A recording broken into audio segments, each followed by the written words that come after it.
Hello दोस्तों, नमस्कार।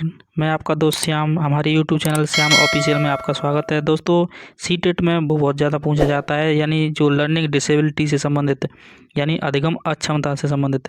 तो मैं 7 पॉइंट बता रहा हूँ, उनमें से 1 नंबर का आपको सीटेट में कल का जो एग्ज़ाम होने वाला है उसमें पक्का मिलेगा। इसलिए मैं शुरुआत करूँ पहले का कौन सा है, तो पहले शुरुआत करें डिसलेक्सिया।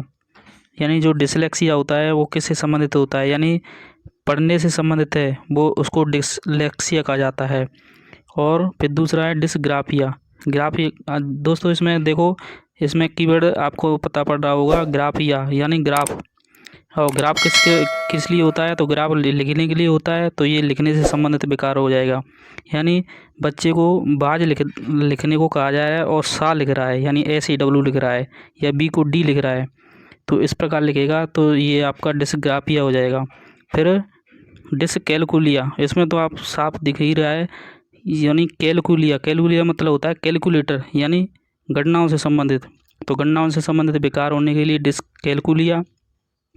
और ये देखो दोस्तों, 4 नंबर डिसमॉर्फिया रोग। ये जो अधिगम अक्षमता कैसा होता है, ये होता है शारीरिक भ्रम से संबंधित। शारीरिक भ्रम का मतलब होता है जैसे दो शरीर की बनावटों के आधार पर, जैसे मोर है, मुर्गा है, उनमें दोनों में डिफरेंस नहीं कर पाना, ये डिसमॉर्फिया होता है। फिर 5 नंबर है आपका, ये होता है डिस्फेजिया। डिस्फेजिया का मतलब होता है फेज का मतलब होता है बच्चा है वो भाषा के संबंध में उलझ रहा है, यानी वो अपनी जो अभिव्यक्ति है वो सही रूप से नहीं कर पा रहा है।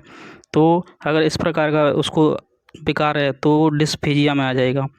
फिर है डिस्प्रेक्सिया का मतलब होता है शारीरिक कौशल, जो शरीर के द्वारा किए जाने वाले हाथ पैर, उनके माध्यम से किए जाने वाले जो कौशल हैं उनको अच्छी तरह से नहीं कर पाने के कारण वो डिस्प्रेक्सिया के अंतर्गत आ जाता है। शारीरिक कौशल का मतलब है जैसे जब बच्चा है, अगर किसी पेन है या बॉल है उसको कैच करवाते हैं तो पूर्ण रूप से नहीं कर पाए, तो वो डिस्प्रेक्सिया के अंतर्गत आ जाता है। फिर है डिस्थीमिया। ये तो आपको दिख रहा होगा, थीमिया का मतलब होता है टेंशन, तनाव, यानी जो तनाव से संबंधित होता है वो आपका डिस्थीनिमिया होता है, डिस्थीमिया। तो दोस्तों, आई होप ये वीडियो अच्छी लगी होगी। और वीडियो अगर अच्छी लगी हो तो चैनल को लाइक, शेयर और सब्सक्राइब कर लें।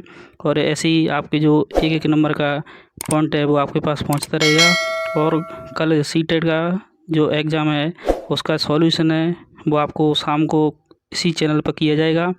तो थैंक यू दोस्तों, तब तक खुश रहिए, मस्त रहिए, मुस्कुराते रहिए। नई वीडियो के माध्यम से फिर मिलेंगे। थैंक यू दोस्तों।